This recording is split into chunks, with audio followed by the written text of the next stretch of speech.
Hello guys, may bagong tips si Meta para mapansin ang ating mga pinupost na video sa ating pagre-reels. Kailangan daw natin na mas palawakin ang pakikipag-engage natin sa ating mga audience. Bawat comment sa ating post ay dapat nating replyan.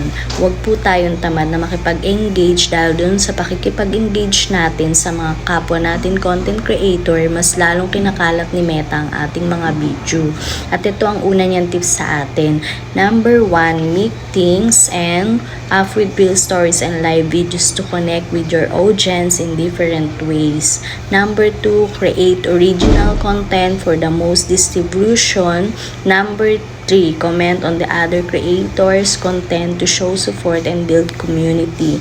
Number 4, ask question or create polls to learn about your audience and spark discussion. Number 5, respond to comments on your posts to keep the conversation